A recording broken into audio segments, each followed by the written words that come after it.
Halo, Assalamualaikum. Perkenalkan nama saya Intan Matasari dengan NIM 72114192226. Di sini saya akan membahas sedikit tentang informasi dalam praktik. Selamat menonton. Tentu saja itu yang pertama ada informasi sebagai salah satu faktor penting penentu keberhasilan atau critical success factor. Adalah beberapa aktivitas yang dapat mempengaruhi sukses atau gagalnya suatu perencanaan sebuah organisasi. Contohnya yaitu dalam industri kendaraan bermotor yang diyakini sebagai CSV adalah model, jaringan dealer yang efisien, dan pengendalian biaya produksi yang ketat. Sehingga perusahaan akan berfokus pada CSV-nya sehingga dapat memantau sejauh mana mereka telah mencapai tujuan dari perencanaan yang dibuat. Selanjutnya ada sistem pemrosesan transaksi. Istilah sistem pemrosesan transaksi merupakan suatu sistem yang menyangkut pengumpulan data, menguraikan aktivitas perusahaan, mengubah data menjadi informasi yang dapat dipergunakan oleh para pengguna, misalnya para manajer ataupun para pengambil kebijakan yang lain untuk pengambilan keputusan baik di dalam maupun di luar perusahaan.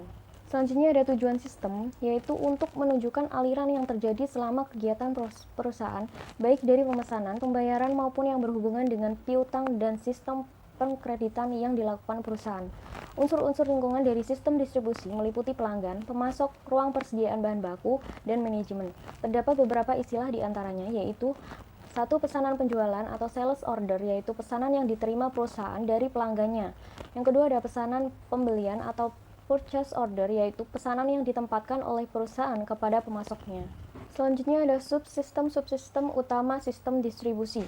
Terdapat beberapa subsistem yang terlibat dalam sistem distribusi, di antaranya yaitu satu ada subsistem yang berhubungan dengan pemenuhan pesanan pelanggan, yang kedua ada pemesanan penggantian persediaan dari pemasok, dan yang ketiga adalah pemeliharaan buku besar perusahaan.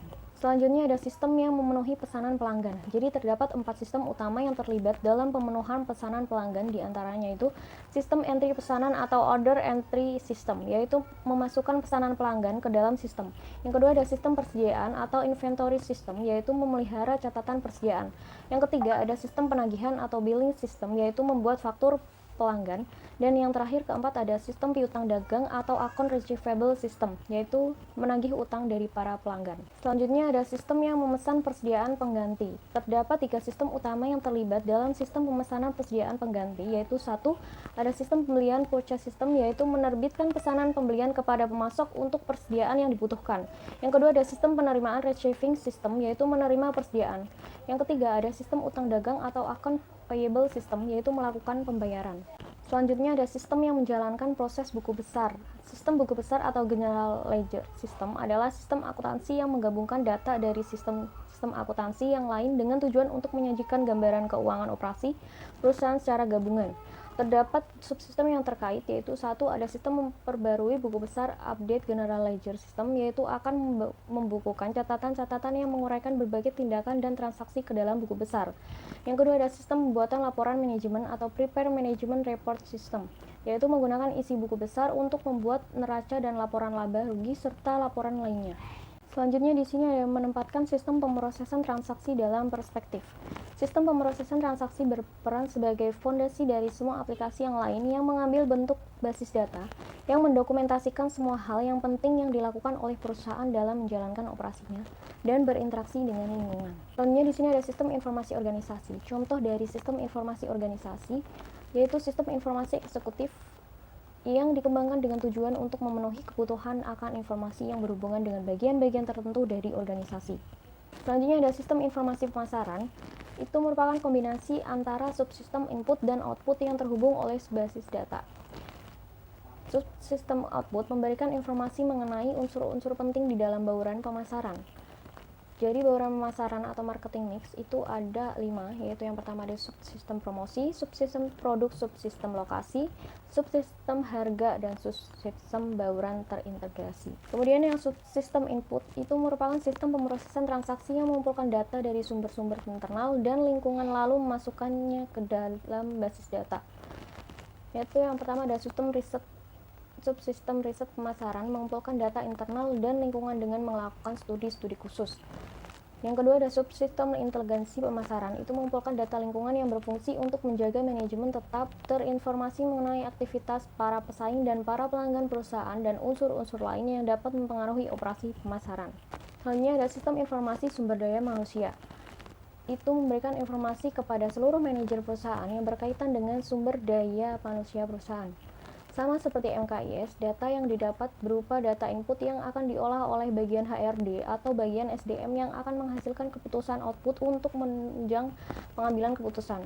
Aspek yang ditangani diantaranya yaitu perencanaan, rekrutmen, pengelolaan tenaga kerja, kompensasi karyawan, tunjangan karyawan, dan laporan SDM yang dibutuhkan lingkungan maupun instansi pemerintah. Selanjutnya itu ada sistem informasi manufaktur, itu memberikan informasi kepada seluruh manajer perusahaan, sama seperti HRIS dan MKIS subsistem rekayasa industri, terdiri atas aktivitas-aktivitas yang dilakukan oleh para teknisi industri mengenai produk, persediaan, mutu, dan biaya.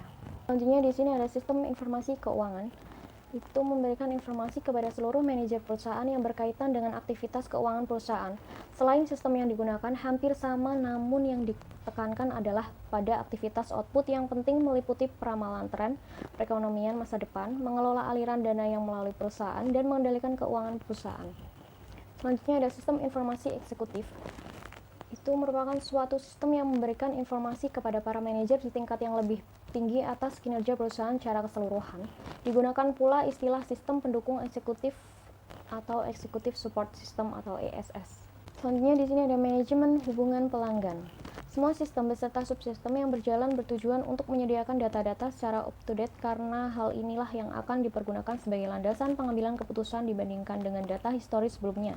Bagian pemasaranlah yang paling membutuhkan data terbaru mengenai keinginan dan pergerakan pasar sehingga muncullah manajemen hubungan pelanggan atau Customer Relationship Management atau CRM adalah manajemen hubungan antara perusahaan dengan pelanggan untuk menghasilkan nilai maksimum baik di pihak perusahaan maupun pelanggan. Unsur utama data CRM adalah data warehouse atau gudang data. Selanjutnya ada data warehousing. Itu merupakan akumulasi data terdahulu baik sebagai data utama maupun data backup. Karakteristik data warehouse. Satu, ada kapasitas penyimpanan sangat besar. Kedua, itu data terakumulasi dari data lama sampai data terbaru yang terus-menerus diupdate. Yang ketiga, ada data dapat diakses dengan mudah. Yang keempat, yang terakhir ada dipergunakan sepenuhnya untuk pengambilan keputusan dan tidak untuk kegiatan operasi perusahaan. Selanjutnya di sini ada sistem data warehousing. Data warehousing merupakan bagian dari data warehousing yang sistemnya hampir sama dalam sistem penyusunan buku di perpustakaan maupun data administrasi mahasiswa atau kependudukan, di mana data yang masuk melalui beberapa tahap yaitu ekstraksi, transformasi dan pemrosesan data serta pengelompokan data yang sejenis yang terbagi dalam beberapa metadata. Selanjutnya di sini ada bagaimana data disimpan dalam tempat penyimpanan data warehouse. Itu setiap data yang masuk akan dipisahkan dalam beberapa jenis tabel yang berbeda untuk dihubungkan menjadi paket informasi. Itu yang pertama, ada tabel dimensi, itu merupakan pengidentifikasi dan deskriptif data yang akan disimpan. Yang kedua, ada tabel fakta, merupakan data yang berisi ukuran-ukuran kuantitatif sebuah entitas, objek, atau aktivitas.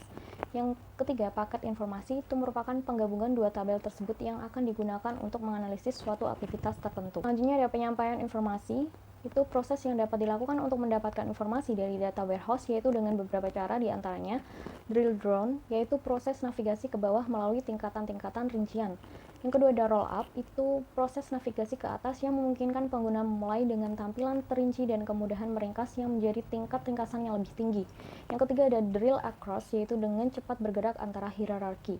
Yang keempat ada drill drop, yaitu berangkat dari tingkat tingkatan ke tingkat terendah data yang terinci. Selanjutnya ada OLAP, itu segala jenis peranti lunak khusus yang telah dikembangkan untuk data warehouse yang dapat digunakan untuk menarik data dari tempat penyimpanan data dan mengubahnya menjadi informasi disebut OLAP atau Online Analytical Processing, yang memungkinkan pengguna dapat berkomunikasi dengan data warehouse melalui GUI atau antarmuka web dan dengan cepat memperoleh informasi dalam berbagai jenis format termasuk grafik. Terdapat dua pendekatan OLAP, diantaranya itu ROLAP dan MOLAP. Relation Online Analytical Processing itu menggunakan suatu manajemen base data relasional standar, dan yang MOLAP atau Multidimensional Online Analytical Processing itu menggunakan suatu sistem manajemen basis data khusus multidimensional. Selanjutnya di sini ada perbedaan antara rollup dan mollup. Yang rollup itu satu ada memiliki data terperinci, yang kedua ada dilakukan analisis terlebih dahulu untuk mendapatkan ringkasan, yang ketiga ada analisisnya hanya terbatas pada sejumlah dimensi. Sedangkan mollup itu yang pertama ada telah dilakukan proses peringkasan terlebih dahulu dan dibagi menjadi berbagai dimensi, dan yang kedua ada stasiun kerja pengguna MOLAP memasukkan base data multidimensional yang telah di-download. Selanjutnya, slide terakhir ada data mining. Data mining adalah proses menemukan hubungan dalam data yang tidak diketahui oleh pengguna. Terdapat dua cara dasar dalam melakukan data mining, yaitu yang pertama ada verifikasi hipotesis dan yang kedua penemuan pengetahuan. Baik, terima kasih. Jika ada salah kata, saya minta maaf. Wassalamualaikum warahmatullahi wabarakatuh.